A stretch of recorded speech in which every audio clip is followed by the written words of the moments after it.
سلام، من آرشم. اینجا کانال پرژن پویتریه و اگر در حال تماشای ما هستید قطعا از علاقه‌مندان به شعر و ادب فارسی هستید. بنابراین در این پست میپردازیم به تحلیل و تفسیر غزل 32 از دیوان حافظ.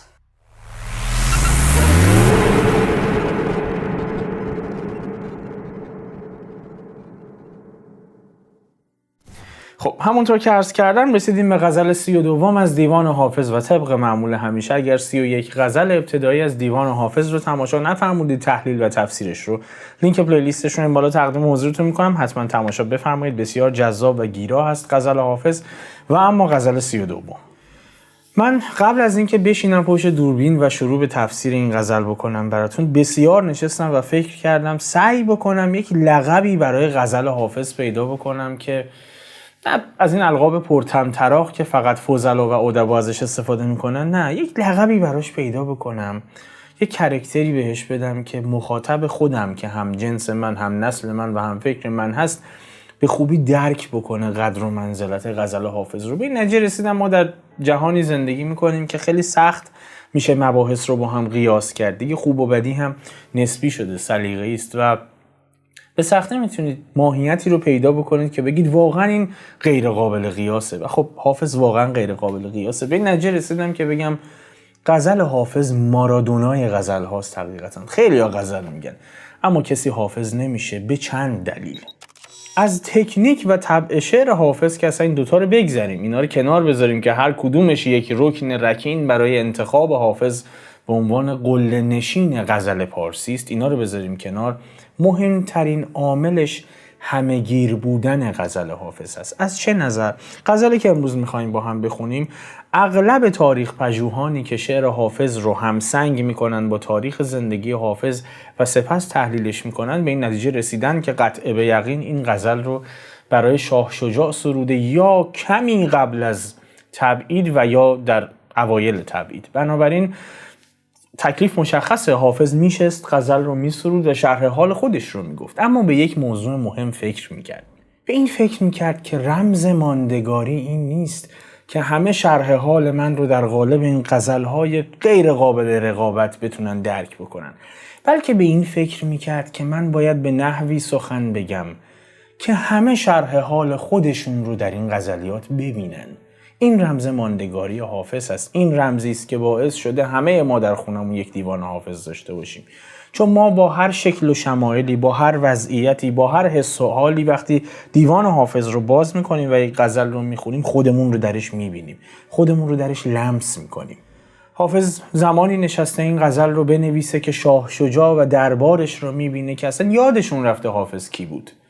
یادشون رفته در مجالس حافظ رو می آوردن و در صدر مجلس در کنار شاه شجاع می شوندن.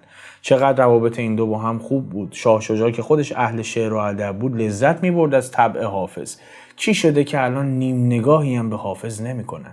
حافظ میخواد این رو به نظم در بیاره و تبدیلش بکنه به غزل، اما فقط به این فکر نمی کنه. میگه این رو میگم اما این غزل رو طوری می نویسم که هر عاشق دور افتاده از معشوقی، هر عاشقی که از معشوقش بی‌توجهی می‌بینه وقتی این غزل رو می‌خونه احساس بکنه من زبان گویای او هستم. همین دلیله که حافظ عارفانه می‌نویسه که عاشقانه بخونید، عاشقانه می‌نویسه که عارفانه بخونید، نه اصلا سیاسی می‌نویسه که هم بتونید عاشقانه بخونید و هم عارفانه بخونید. این غزل نمونه بارزی از این غزلیاته. غزلی است که هر عاشق دور افتاده از معشوقی، هر عاشق درگیر تلون طبع معشوق شده درکش میکنه با گوشت و پوست و استخون. هر عاشقی که یک روز معشوق به او توجه میکرد و امروز بی توجهی پیشه کرده، مثلا امروز معشوق بی توجه به سرگذشت عاشق زندگی خودش رو داره میکنه، راه خودش رو در پیش گرفته و فراموش کرده که عاشق در چه وضعیتی الان به سر میبره و جایگاه عاشق چی بود. اساساً حافظ رندانه این مضامین و عبارات عاشقانه رو اونقدر جهان شمول خلق میکنه که اصلا شأن این غزل، این که این غزل کی و به چه دلیلی به نظم در آورده شده و سروده شده اهمیت خودش رو کاملا از دست میده و شما میتونید از مضامین بکر و نغزش استفاده بکنید و درکش بکنید، به جانتون میشینه. من خیلی جزئی در 1-2 دقیقه عرض بکنم که این غزل به چه واسطه‌ای سروده شده. بریم سراغ غزل درجه 1. حافظ حدود 15 سال یا بیشتر از شاه شجاع بزرگتر بود و دوستی او با شاه شجاع ریشه در سالهای نوجوانی داره، یعنی قبل از به تخت نشستن شاه شجاع از اون زمان با هم رفاقت داشتن. و خب عرض کردم شاه شجاع هم خودش طبع شعر داشت و از طبع روان حافظ هم استفاده میکرد، بهره میبرد و دوستیشون به نحوی که از غزلیات حافظ استنباط میشه بیشتر از یک دوستی معمولی بود، رفیق شفیق هم دیگه بودن. و خب به نظر میرسه بعد از به تخت پادشاهی نشستن شاه شجاع روابط این دو پس از چندی اندک اندک رو به سردی میره و احتمالاً یکی از دلایلش این بود که حافظ به واسطه بر تخت نشستن شاه شجاع و همفکری او جسارت و شهامت بیشتری به خرج میداد برای مبارزه با افکار و عقاید در حقیقت متشرعین و متعصبین و صوفیان حقه‌باز حتی. و خب اونا هم که ساکت نمیشستن، طرح نقشه میکردن، توطئه ایجاد میکردن و با استفاده از نفوذی که همیشه فقها و روحانیون و متعصبین و متشرعین و صوفیان مخصوصا در درگاه پادشاهان مختلف داشتن، در دستگاه پادشاهان مختلف داشتن، به مرور فضاسازی میکردن. و خب این فضاسازی بالاخره منجر به این میشه که شاه شجاع فاصله گرفتن از حافظ رو به نزدیک بودن او ترجیح بده که پایه‌های سلطنت خودش دچار تزلزل نشن و کم کم او رو دور میکنه و در انتها تبعیدش هم میکنه. تا اونجایی این فضاسازی میره جلو که زمینه تکفیر حافظ هم فراهم میشه و اصلا گویا این متعصبین قصد داشتن که او رو به اتهام کفر ورزی و عصیان بر علیه مقدسات مجازات بکنن. و خب بنابراین شاه شجاع در این نقطه حق دوستی رو در حقیقت نگه میداره، حق اون سلفت قدیمی رو نگه میداره و در برابر خواسته های این متعصبین و متشرعین تا اونجای مقاومت میکنه که نذاره حافظ رو مجازات بکنن اونها و به تبعید حافظ بسنده میکنه که حداقل جان حافظ ایمن بمونه. حافظ در قصیده‌ای که برای وزیر شاه شجاع سروده خیلی واضح به این موضوع اشاره کرده، به این توطئه تکفیر حافظ اشاره کرده. برای قوام الدین محمد صاحب عیار وزیر شاه شجاع سروده بود این قصیده رو که در غزلیات شما نمیبینید. هم به این ماجرای توطئه تکفیر حافظ اشاره میکنه و هم سربسته گلایه میکنه از وزیر شاه شجاع. میگه به شکر تهمت تکفیر که از میان برخاست، بکوش که از گل و مل داد عیش بستانی. شنیدم که ز من یاد میکنی گه گه، ولی به مجلس خاص خودم نمیخوانی. طلب نمیکنی از من سخن، جفا این است، وگرنه با تو چه بحث است در سخندانی. اینها رو داره به وزیر شاه شجاعی میگه که کم کم حافظ رو طرد کردن و به گوشه ای نهادن. بگذاریم، شما همه این مسائل رو میتونید بگذارید کنار و این غزل رو کاملا عاشقانه دریافت بکنید و ازش لذت ببرید. فراموش میکنیم برای چی سروده شده. بریم سراغ غزل. حافظ در غزل 32 از دیوان میگه خدا چو صورت ابروی دلگشای تو بست، گشاد کار من اندر کرشمه های تو بست. مرا و سرو چمن را به خاک راه نشاند، زمانه تا قصب نرگس قبای تو بست. ز کار ما و دل غنچه صد گره بگشود، نسیم گل چو دل اندر پی هوای تو بست. مرا به بند تو دوران چرخ راضی کرد، ولی چه سود که سررشته در رضای تو بست. چو نافه بر دل مسکین من گره مفکن، که عهد با سر زلف گره گشای تو بست. تو خود وصال دگر بودی ای نسیم وصال، خطا نگر که دل امید در وفای تو بست. ز دست جور تو گفتم ز شهر خواهم رفت، به خنده گفت که حافظ برو که راه تو بست. بریم برگردیم تفسیرش میکنیم.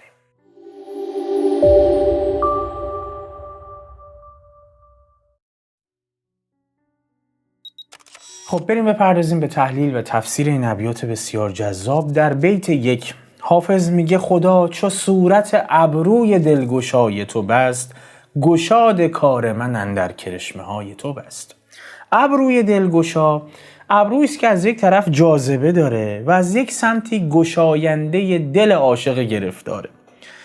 ابرویی که پیوسته نیست و میان دو ابرو فاصله هست. کنایه از کسی است ابرو گشاده که دست و دلواز، بشاش خوش خلق خوش روی. گشاد کار هم یعنی گشایش کار، رونق، باز شدن گره. کرشمه هم که حرکات چشم و ابروی دلبرانه و دلستانانه و استادانه معشوق. معنی بیت اینه، میگه خداوند اون زمانی که شکل و شمایل این ابروهای دلکش و جذاب و دلگشا و مشکل گشای تو رو رقم زد، اینها رو صورتگری کرد، رمز و راز رونق امورات من رو هم و گشایش کار من رو هم در میان ابروان تو نهاده. گشایش کار من به ابروان تو بسته است. یعنی اگه ابروهای تو از خشم، در حقیقت از خشم و غضب گره خورده باشن، در کار من هم گره میفته. اما اگر بشاش باشی و از روی مهر و محبت ابرو گشاده بکنی و خوشخلق به من نگاه بکنی، حرکات دلبرانه و در حقیقت ناز و افاده من از صورت تو دریافت بکنم، امورات منم رونق پیدا میکنه، مشکل کار منم حل میشه. و خب خوش‌ذوقی حافظ در مصرع دوم این بیت نهفته است، جایی که حافظ مصرع رو با کلمه گشودن شروع میکنه و با کلمه بستن میبنده. گشاد کار من اندر کرشمه های تو بست. در این حد حافظ به غزلیاتش فکر میکرده. برای همینه که میگم اون قله نشین غزل پارسی است. بگذاریم این مفهوم رو در غزل دیگه هم بیان کرده. هواخواه تو هم جانا و میدانم که میدانی، که هم نادیده میبینی و هم ننوشته میخوانی. گشاد کار مشتاقان در آن ابروی دلبند است. خدا را یک نفس بنشین گره بگشا ز پیشانی. اخم نکن، اخم میکنی کار من گره میفته توش. میرسیم به بیت دوم که ماجراها داره. مرا و سرو چمن را به خاک راه نشاند، زمانه تا قصب نرگس و قبای تو بست. به خاک راه نشوندن یعنی ذلیل و پست کردن، بدبخت و بیچاره کردن، روزگار رو سیاه کردن. معنی دیگری هم تداعی میکنه، کاشتن درخت سرو. و میرسیم به کلمه قصب. قصب 3 معنی داره. یکیش نیه، یعنی ساقه هر گیاهی که باریک و میانتوهی باشه، نی. معنای دومش که اکثرا همه شعرا ازش استفاده کردن، این نوع پارچه خیلی ظریف و نازکه، مثل حریر ابریشم یا کتان. و معنی سومش استخوان ساق پا یا ساعد دسته. و خب حافظ عرض کردم نخبه است، جوری این کلمه رو استفاده کرده که هر 3 معنی رو شما بتونید برداشت بکنید. در اکثر قریب به اتفاق نسخه های قدیمی و معتبر حافظ اتفاقاً مصرع دوم همین شکلی اومده، زمانه تا قصب نرگس و قبای تو بست. اما دوستان معاصر که جدیداً کتاب چاپ میکنن متوجه این تعبیر قصب نرگس نشدن و به این نتیجه رسیدن که نه، این معنی نمیده، بذار نرگس رو برداریم جای زرکش بذاریم. یکی در میون در دیوان حافظی که در خونه هاتون دارید، اگه نسخه های جدید باشه، چاپ های جدید باشه، این موضوع رو میبینید. نرگس رو برداشتن جاش زرکش گذاشتن، ورم حذف کردن. و خب به این نتیجه رسیدن که زمانه وقتی کمربند قبای زرکش تو رو میبست، قصب رو به معنای کمربند در نظر گرفتن، در صورتی که تو هیچ فرهنگ لغتی قصب به همچین معنایی به کار نرفته. حالا ببینیم منظور حافظ از قصب نرگس و قبای تو بست اصلا چی بوده. شما اگه در لغتنامه ها ببینید، عرض کردم یکی از معانی قصب ساقه راست میانتوهی یا میانپره، معمولا میانتوهی. حافظ در اینجا با اضافه کردن نرگس ترکیب قصب نرگس رو خلق کرده، قبل او کسی استفاده نکرده. حالا چرا؟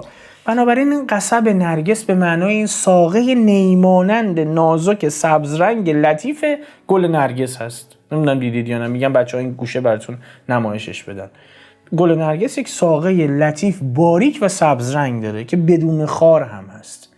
یعنی این گلی که بر بالای این ساقه قرار گرفته میشه رخسار معشوق، صورت معشوق. بنابراین چون قصب به معنای پارچه ابریشمین لطیف و حریر مانند هم هست، ببینید حافظ چقدر خوشفکر و خوشخیال هست که اندام ظریف و زیبای این گل نرگس رو هم به یاد معشوق خودش تماشا میکنه و احساس حقارت میکنه در مقابل این زیبایی معشوق. همون جوری که سرو با دیدن قبای یار، قد و قامت یار، احساس حقارت میکنه با اون کشیدگیش. حالا این پرسش ممکنه در ذهن شما ایجاد بشه که خب حافظ و معمولا بقیه شعرا نرگس رو همیشه در معنای چشم استفاده میکردن، حالا چی شده که اینجا تبدیل شده به اندام نازک یار و بدن لطیف یار؟ پاسخ اینه که نه. اتفاقا تنها شاعری که از نرگس جای دیگه‌ای هم استفاده کرده خود حافظ هست. همیشه معنای چشم نداشته برای حافظ. جای دیگری هم حافظ در غزل دیگه‌ای از نرگس به معنای اندام و شکل و شمایل معشوق استفاده کرده. شاهدان گر دلبری زینسان کنند، زاهدان را رخنه در ایمان کنند. هر کجا آن شاخ نرگس بشکفد، گل رخانش دیده نرگسدان کنند. بگذره میگه از اون هنگامی که روزگار این گل نرگس رو با اون ساقه نازک و با اون لطافت طراحی کرده که اینقدر پرنیان پوش و لطیف این گل نرگس، این رو که خدا آفرید من بدبخت شدم، منو بدبخت کرد. چرا؟ چون نرگس با اون ساقه و با اون ظرافت و با اون در حقیقت اندام زیبا، با اون چشم میگونش من رو یاد تو میندازه. یعنی یاد تو رو در دل من زنده میکنه و من با مرور زیبایی تو کمرم میشکنه، به خاک میافتم. همون جوری که سرو وقتی قد و بالا و قامت و قبای تو رو میبینه به خاک خواهد افتاد از احساس حقارت. من نرگس رو میبینم، در نرگس تو رو میبینم، یاد تو میافتم از این زیبایی، و وقتی یاد زیبایی تو میافتم احساس حقارت میکنم که چقدر در مقابل تو ناچیز هستم و به خاک میافتم. جای دیگه ای همین مضمون رو حافظ استفاده کرده، اتفاقا در غزل 21 که تفسیرش کردیم با هم. مست بگذشتی و از خلوتیان ملکوت، به تماشای تو آشوب قیامت برخاست. پیش رفتار تو پا بر نگرفت از خجلت، سرو سرکش که به ناز از قد و قامت برخاست. در بیت سوم میگه ز کار ما و دل غنچه صد گره بگشود، نسیم گل چو دل اندر پی هوای تو بست. نسیم یک باد ملایمه که معمولاً پیش از وقوع باد اصلی میوزه، حسش میکنید. و خب در فرهنگ و ادب ما چندین نوع نسیم وجود داره. نسیم زلف هست، نسیم باد صبا هست، نسیم درد هست، نسیم بهشت هست، نسیم برکت هست و قس الهازا. و خب در اینجا حافظ نسیم گل رو هم خلق کرده و به کار برده. نسیم گل در این بیت دیگه به گل و چمن و باغ بی توجه شده و دل در هوای رخسار معشوق بسته. یعنی دیگه به خاطر چمن و گل و باغ و سرو و این مسائل این نسیم نمیوزه.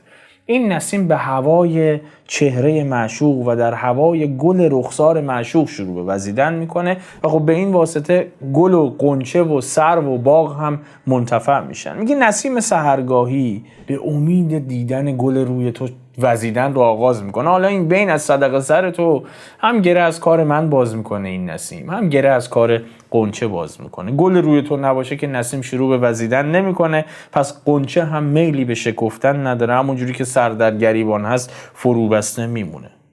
نسیم سحری که به هوای تو میوزه حال عاشقانت رو بهتر میکنه و به نرمی و لطافت این پرده های گل رو از غنچه باز میکنه و گل هم میشکفه و اصلا اساسا میوزه برای روی تو، اما هم گره کار من رو باز میکنه، هم غنچه رو تهییج میکنه که زودتر شکفته بشه. جای دیگه ای هم این تعابیر رو به کار برده. چه مستی است ندانم که رو به ما آورد، که بود ساقی و این باده از کجا آورد.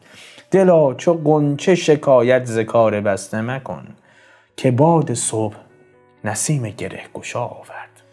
و خب در بیت چهارم حافظ کاملا ناتوانی خودش رو در مقابل معشوق نشون شما میده. میگه مرا به بند تو دوران چرخ راضی کرد. من رضایت پیدا کردم به اینکه در بند تو باشم، ولی چه سود که سررشته در رضای تو بست.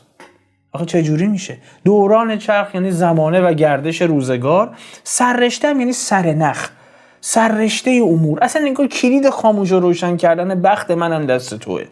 من اصلا هیچ کارم انگار اختیاردار تویی. من که راضی بودم به بند تو، ولی اختیار اصلا همه چیش دست توئه. سررشته در رضای تو بس یعنی اصلا مهار کار رو انگار خدا داده دست تو، اختیار من رو هم داده دست تو. معنی بیت اینه دیگه. میگه من اصلا توجهی به دنیا نمی‌کردم، التفاتی به دنیا نداشتم، از زندگانیم ناراضی بودم.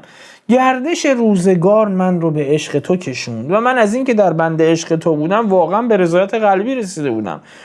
ولی دریغا که اختیار و زمام و امور در دست توئه. تو هم که اصلا به ما بی‌اعتنایی. خدا بخت من رو داده دست تو، تو هم که اصلا به من توجهی نمی‌کنی. من درسته در بند تو بودن ازش رضایت دارم، ولی خود توجهی به من بکن، اصلا به من توجهی نمی‌کنی.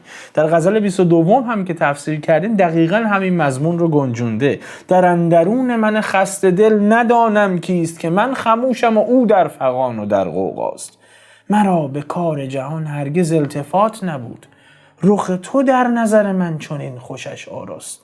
اصلا من توجهی به دنیا نمی کردم، رضایتی از دنیا نداشتم، به خاطر اینکه در بند تو هم عاشق این دنیا هستم.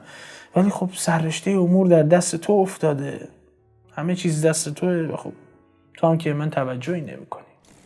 بیت 5 استثنائیه. چون نافه بر دل مسکین من گره مفکن.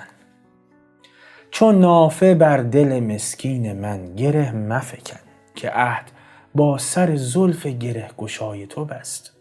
خطاب به معشوق داره میگه مثل این نافه گشایان که دنبال نافه آهو میگردن، مشک آهو که معطره، هی میرن گره میزنن این نافه آهو رو که جمع بشه، خوشبو بشه و بعد شکارش بکنن در بیارن. مثل اونها که بر ناف آهو گره میزنن، تو رو خدا انقدر به دل من عاشق رنجور بدبخت اسیر در بند تو انقدر گره نزن، انقدر گره تو کار من ننداز. حالا این نافه و نافه گشایی چی است؟ قبلا در غزل دیگه عرض کرده بودم خدمتتون. نافه کیسه کوچکی داخل شکم آهو که معمولا پر میشه از خون آهو و رنگ تیره میگیره، بسیار خوشبو هست. در صنعت عطرسازی امروز هم ازش استفاده میشه. قدیم چه کار میکردن این نافه گشایان یا عملا نافه گره زنان که دنبال برداشتن این نافه بودن؟ روش کارشون این بود، یا آهو رو اول میگرفتن، اسیر میکردن، شکم این رو به نحوی مالش میدادن که خون جمع بشه در نافه آهو، در شکم آهو، در اون محدوده‌ای که میخوان جمع بشه در اون کیسه، و اون کیسه رو از روی پوست گره میزدن به نحوی که خون اونجا محبوس بمونه و این مشک شکل بگیره. عملا آهو رو رها میکردن که بره برای خودش، حالا یا شکارش میکردن و این نافه رو زمانی که شکل گرفت و سفت شد، منجمد شد، از شکمش میکشیدن بیرون، یا اون آهو خودش رو شکمش رو میسایید به سنگ تیز، چون خارش پیدا میکرد و اون نافه خارج میشد. اساساً برای اینکه این نافه رو بگیرن گره میزدن به شکمه، گره میزدن به این کیسه در شکم آهو. میگه مثل اینا نباش دیگه، گره به دل من عاشق نزن، تو کار من گره ننداز. حالا حافظ انقدر نکته‌دانه که این مطلب رو به محبوبش میگه که با بی‌اعتنایی و بی‌توجهی گره تو کار من داری میندازی، نکن این کارو. از همون گره هایی میندازی تو کار من که نافه گشایان بر آهو میزدن. یه ترحمی کن، یه رحمی بکن. دل من با زلف مشکل گشای تو عهد بسته.